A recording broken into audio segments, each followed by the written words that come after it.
അധ്യക്ഷൻ പ്രിയങ്കരനായ DCCയുടെ പ്രസിഡന്റ് ശ്രീ VS ജോയ്,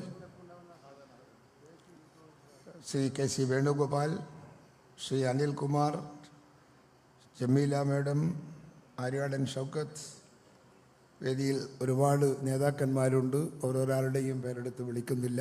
ഈ ജില്ലയിലെ കോൺഗ്രസിൻ്റെ തൂണുകളായ പ്രിയപ്പെട്ട നേതാക്കളെ, എൻ്റെ പ്രിയമുള്ള സഹോദരന്മാരെ, വരുമെന്ന് പ്രതീക്ഷിച്ചതല്ല, വരണമെന്ന് കരുതിയതുമല്ല. ഇവിടെയുള്ള വരവ് യാദൃശ്ചികമാണ്. ക്ഷണിച്ചോ എന്ന് ചോദിച്ചാൽ ക്ഷണിച്ചിട്ടില്ല. ഞാനിങ്ങോട്ട് പോന്നു. കോഴിക്കോട് എത്തിയപ്പം ജയന്തിനെ കിട്ടി. ജയന്തോടൊപ്പം ഞാൻ അനിൽ ഇന്നലെ രാത്രി എന്നെ വിളിച്ചിട്ട് പറഞ്ഞു, നാളെ ഇങ്ങനെ ഒരു മീറ്റിംഗ് ഉണ്ട് എന്ന്. അത്രയല്ലേ ഉള്ളൂ? അത്രയേ ഉള്ളൂ. അത് ക്ഷണനാവില്ലല്ലോ. എന്നാലും ഞാൻ കുറ്റം പറയുന്നില്ല. ഞാനിത് നിങ്ങളെ ഇത്രയും വലിയൊരു യോഗത്തിൻ്റെ അകത്ത് കടന്നു വരിക എന്നുള്ളത് എനിക്ക് സന്തോഷമുള്ള കാര്യമാണ്. ക്ഷണിച്ചാലും ക്ഷണിച്ചില്ലെങ്കിലും നിങ്ങളെ ഇങ്ങനെ കിട്ടാനാണ് ഞാനൊക്കെ പട്ടി ഓടുന്നത് പോലെ ഓടിക്കൊണ്ടിരിക്കുന്നത്. രാവിലെ 7 മണി 8 മണിക്ക് ഓട്ടം തുടങ്ങിയാൽ രാത്രി 12 മണി വരെ ഓടുന്നത് എന്തിനാ? നിങ്ങളെ ഇങ്ങനെയൊന്ന് കിട്ടാനല്ലേ, ഒരുമിപ്പിക്കാനല്ലേ. ആ ഒരുമിപ്പിക്കാനുള്ള ഒരു പ്രവർത്തനത്തിന് ഒരു മുതൽമുടക്കുമില്ലാതെ നിങ്ങൾ ഉണ്ടാക്കി തന്ന ഈ സദസ്സിന് നിങ്ങളോട് നന്ദി പറയാനാണ് എനിക്ക് എൻ്റെ താല്പര്യം. വേണുഗോപാൽ ഒരുപാട് കാര്യങ്ങൾ സംസാരിച്ചിട്ടുണ്ട് എന്ന് എനിക്കറിയാം. നമ്മുടെ കോൺഗ്രസിൻ്റെ ഇന്നത്തെ ഇന്ത്യൻ രാഷ്ട്രീയത്തിൽ നമ്മുടെ കോൺഗ്രസിൻ്റെ സ്ഥാനം, കോൺഗ്രസിൻ്റെ അധികാരങ്ങൾ, കോൺഗ്രസിനോടുള്ള ജനങ്ങളുടെ പ്രതികരണങ്ങൾ ഇതൊക്കെ അദ്ദേഹം ഇവിടെ പറഞ്ഞിട്ടുണ്ടാകുമെന്നാണ് എൻ്റെ വിശ്വാസം. കോൺഗ്രസിനെ നിഷേധിക്കാൻ ഇന്ത്യൻ രാഷ്ട്രീയ മണ്ഡലത്തിൽ ഒരു പാർട്ടിക്കും സാധിക്കില്ല. നിങ്ങൾ മനസ്സിലാക്കേണ്ടുന്നത്, ഈ രാഷ്ട്രം നിലനിൽക്കുന്നത് ഇന്ത്യൻ നാഷണൽ കോൺഗ്രസ് എന്ന് പറയുന്ന രാഷ്ട്രീയ പ്രസ്ഥാനത്തിൻ്റെ തത്വസംഹിതയുടെ അടിസ്ഥാനത്തിലാണ് എന്ന തിരിച്ചറിവ് നമുക്ക് വേണം. സ്വാതന്ത്ര്യം കിട്ടിയിട്ടുണ്ട്. സ്വാതന്ത്ര്യം കിട്ടിയെങ്കിൽ പോലും ഈ സ്വാതന്ത്ര്യം നിലനിർത്തണമെങ്കിൽ എന്തൊക്കെ വേണം? ജനമനസ്സിൽ ഇത് ജീവിക്കണ്ടേ? ഈ ഇന്ത്യ രാജ്യത്തിന് ഇന്ത്യൻ നാഷണൽ കോൺഗ്രസ് ചെയ്ത സേവനം ഓർക്കുന്ന ഏതെങ്കിലും ഒരാൾക്ക് ഇന്ത്യൻ നാഷണൽ കോൺഗ്രസിനെ തള്ളിപ്പറയാൻ സാധിക്കുമോ? ഈ ഇന്ത്യക്ക് സ്വാതന്ത്ര്യം കിട്ടുമ്പോൾ ഇവിടെ ഒന്നുമില്ല. ഇന്ത്യക്ക് സ്വാതന്ത്ര്യം കിട്ടുമ്പോൾ ഈ നാട് വൈവിധ്യങ്ങളുടെ നാടാണ്. ഇവിടെ ഒന്നും കോൺഗ്രസ് ജനങ്ങൾക്ക് വേണ്ടിയുള്ള ഒന്നുമില്ലാത്തൊരു നാടായിരുന്നു ഈ നാട്. ഇവിടെ അരിയില്ല, ഇവിടെ തുണിയില്ല, ഇവിടെ പണിയില്ല, ഇവിടെ വിദ്യാഭ്യാസമില്ല, ഇവിടെ ശാസ്ത്രമില്ല. ഒന്നുമില്ലാത്ത ഈ മണ്ണിൽ മതേതരത്വത്തിലൂടെ ജനമനസ്സുകളിൽ സ്നേഹത്തിൻ്റെയും സൗഹാർദ്ദത്തിൻ്റെയും ഊർജം പകർന്ന് ഒരു നാടിൻ്റെ ഐക്യം പ്രഖ്യാപിക്കാൻ ഇന്ത്യൻ നാഷണൽ കോൺഗ്രസ് ഇല്ലായിരുന്നുവെങ്കിൽ ഇവിടെ നടക്കുമെന്ന് നിങ്ങൾ കരുതുന്നുണ്ടോ? നിങ്ങൾക്ക് ആർക്കെങ്കിലും തോന്നുന്നുണ്ടോ? ഇപ്പൊ ഈ രാജ്യത്തിലെ ജനങ്ങളുടെ വൈവിധ്യങ്ങളെ ഇന്ത്യ രാജ്യത്ത് ഒരുമിപ്പിച്ച് നിർത്തി കൊണ്ടുപോകുന്നത് കോൺഗ്രസ് ആണ്. ലോകത്തിലെ മിക്ക രാഷ്ട്രങ്ങളും എന്ന് പറഞ്ഞിരുന്നു, ഇന്ത്യ നിൽക്കില്ല. ഇന്ത്യയുടെ സ്വാതന്ത്ര്യം നിലനിർത്തി കൊണ്ടുപോകാൻ പണ്ഡിറ്റ് ജവഹർലാൽ നെഹ്റുവിന് സാധിക്കില്ല. കാരണം ഈ നാട് വൈരുദ്ധ്യങ്ങളുടെ നാടാണ്, വ്യത്യസ്തതകളുടെ നാടാണ്, ബഹുമതങ്ങളുടെ നാടാണ്. അതുകൊണ്ട് ഇന്ത്യ രാജ്യം നിലനിൽക്കില്ല എന്ന് ലോകത്തിലെ മുഴുവൻ ഭരണാധികാരികളും പച്ചയായി ഈ ലോകത്തോട് പറഞ്ഞിട്ടുണ്ട്.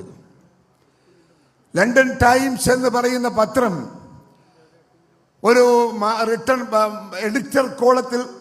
എഡിറ്റർ കോളത്തിൽ ലണ്ടൻ ടൈംസ് എന്ന് പറയുന്ന പത്രം എഴുതി, "No one can make a nation out of a continent of many nations." ഒരു ബഹുരാഷ്ട്ര സമുച്ചയത്തിൽ നിന്ന് ഒരു രാഷ്ട്രത്തെ ഉണ്ടാക്കാൻ സാധിക്കില്ല. So India will ruin, India തകരും എന്ന് ലണ്ടൻ ടൈംസ് പോലുള്ള പത്രങ്ങൾ പോലും പറഞ്ഞു. പക്ഷേ ഞങ്ങൾ തകർന്നോ? ഞങ്ങൾ കരുത്താർജിച്ചു വന്നു. അരിയില്ലാത്ത ഈ നാട് ശാസ്ത്രത്തിന്റെ ഈറ്റില്ലമായി മാറിക്കൊണ്ടിരിക്കുക. പണിയില്ലാത്ത, തുണിയില്ലാത്ത നാട് തുണി കയറ്റി അയക്കുകയാ.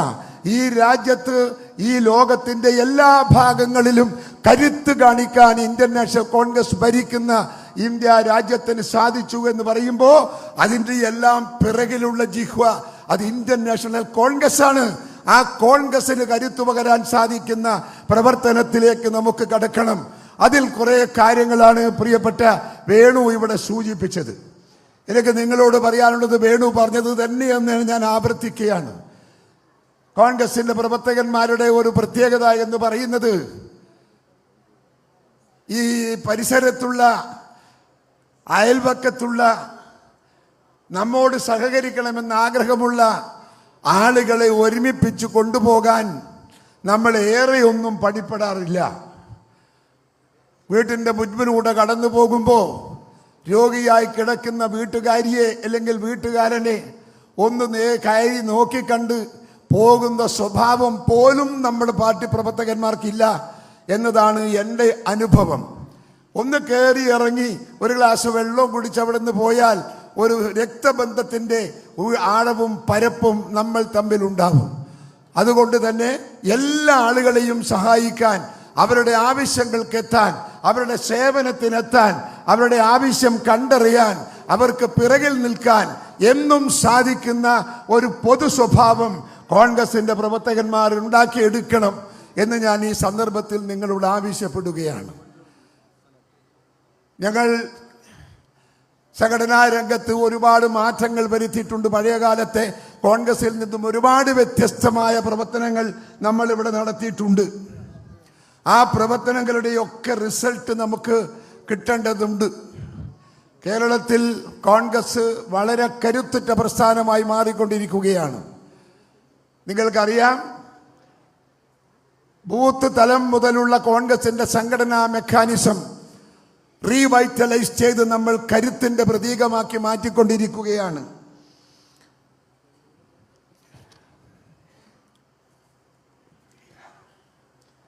വലിയ നമ്മുടെ ഇവിടെ ഒരു കമ്മിറ്റികൾ, മണ്ഡലം ബ്ലോക്ക് കമ്മിറ്റികൾ പുനഃസംഘടിപ്പിക്കുന്നു, മണ്ഡലം കമ്മിറ്റി പുനഃസംഘടിപ്പിച്ചുകൊണ്ടിരിക്കുന്നു, ഏതാണ്ട് പൂർത്തിയായി. ജില്ലാ കമ്മിറ്റിയിൽ വരേണ്ടുന്ന മാറ്റങ്ങൾ വരുത്തിക്കൊണ്ടിരിക്കുന്നു, സംസ്ഥാന കമ്മിറ്റിയിൽ ആവശ്യമുള്ള മാറ്റങ്ങൾ ഉണ്ടാക്കിക്കൊണ്ടുവരുന്നു. ഇതെല്ലാം ചെയ്യുന്നത് നമ്മുടെ പാർട്ടിയുടെ പ്രവർത്തകന്മാരെ സക്രിയമാക്കി അവരെ നയിക്കാൻ സാധിക്കുന്ന നേതൃത്വത്തെ കണ്ടെത്താൻ വേണ്ടിയാണ് എന്നത് എൻ്റെ പ്രിയപ്പെട്ടവർ ഓർക്കേണ്ടതായിട്ടുണ്ട്. നിങ്ങൾക്കറിയാമോ, ഇപ്പോൾ നിങ്ങളെ ഈ മണ്ഡലത്തിൽ ഇവിടെ ഇപ്പോൾ ID കാർഡ് കൊടുക്കുകയാണ് മണ്ഡലം ബൂത്ത് പ്രസിഡന്റന്മാർക്കല്ലേ, വാർഡ് പ്രസിഡന്റന്മാർക്ക് ID കാർഡ് കൊടുക്കുകയാണ്. ID കാർഡ് കൊടുത്ത ഒരുപാട് ജില്ലകൾ കേരളത്തിലുണ്ട്. നേരത്തെ കൊടുത്തു കഴിഞ്ഞ ജില്ലകളുണ്ട്. എൻ്റെ കണ്ണൂർ ജില്ലയിൽ മിക്കവാറും സ്ഥലത്ത് ഞങ്ങളെല്ലാം ID കാർഡ് കൊടുത്തിട്ട് ഒരുപാട് ആഴ്ചകളും മാസങ്ങളും കഴിഞ്ഞു. നിങ്ങൾ ഇത്രയെങ്കിലും ഈ സമയത്തെങ്കിലും നിങ്ങളിവിടെ ഇത് പൂർത്തിയാക്കാൻ നിങ്ങൾ സാധിച്ചത് ഞാൻ നിങ്ങളെ അഭിനന്ദിക്കുന്നു, അനുമോദിക്കുന്നു. കാരണം ഒരു ഉത്തരവാദിത്വ ബോധം ഈ കാർഡ് കാണുമ്പോൾ നമ്മുടെ മനസ്സിൻ്റെ അകത്ത് ഒരു ഉത്തരവാദിത്വ ബോധത്വം ഉണരും. ആ ഉത്തരവാദിത്വ ബോധം നിങ്ങളിൽ ഒരുപാട് പുതിയ പ്രവർത്തനങ്ങൾക്ക് ചലനാത്മകമായ ഒരു ഐതിഹ്യമുണ്ടാകുമെന്ന കാര്യത്തിൽ തർക്കമില്ല. അതുകൊണ്ട് തന്നെ ഈ പറയുന്ന ഇന്നത്തെ ഈ ചടങ്ങ് നിങ്ങളുടെ ജില്ലയെ സംബന്ധിച്ചിടത്തോളം ചരിത്രപരമായ ഒരു കർമ്മമാണ് എന്ന് പറയാതിരിക്കാൻ നിർവാഹമില്ല. മുൻപോട്ട് പോകണം. കേരളത്തിൽ കോൺഗ്രസിന് നല്ല സ്വാധീനം ഇപ്പോഴുമുണ്ട്. ആരെങ്കിലും കോൺഗ്രസിന് ഇവിടെ കരുത്തില്ല, ശക്തിയില്ല എന്ന് പറഞ്ഞാൽ അതിൻ്റെ അകത്ത് ഒരു ശതമാനം പോലും യാഥാർത്ഥ്യമില്ല. ഈ കോൺഗ്രസിൻ്റെ അകത്ത് കലാപമാണെന്ന് പറഞ്ഞാൽ ശുദ്ധ അസംബന്ധമാണ് എന്ന് ഞാൻ തിരിച്ചു പറയും. അങ്ങനെ ഒരു പ്രശ്നം കോൺഗ്രസിൻ്റെ അകത്ത് കേരളത്തിലില്ല. വളരെ സ്നേഹത്തിലും ഐക്യത്തിലുമാണ് കേരളത്തിലെ കോൺഗ്രസ് ഇന്ന് പോകുന്നത്. പഴയകാല കോൺഗ്രസ് അല്ല. ആ ഉള്ള പ്രശ്നങ്ങളും പ്രയാസങ്ങളും ദുരിതങ്ങളും കഷ്ടപ്പാടുകളും ഒക്കെ ഞങ്ങൾ സംസാരിച്ച് തീർത്തുകൊണ്ട് തന്നെയാണ് ഞങ്ങൾ മുൻപോട്ട് പോകുന്നത്. അതുകൊണ്ട് കരുത്തിൻ്റെ കാമ്പ് കാണിക്കാൻ നിങ്ങൾക്ക് നല്ല സമയമാണ്, സാഹചര്യമാണ്. അതെൻ്റെ പ്രിയപ്പെട്ടവർ ഉപയോഗിക്കണം എന്ന് ഞാൻ നിങ്ങളോട് സ്നേഹത്തോടെ അപേക്ഷിക്കുകയാണ്. ഒരിക്കൽ കൂടി അപേക്ഷിക്കട്ടെ. അധികാര രാഷ്ട്രീയം, തെരഞ്ഞെടുപ്പ് വരാൻ പോകുന്നു, ലോക്കൽ ബോഡി ഇലക്ഷൻ വരാൻ പോകുന്നു.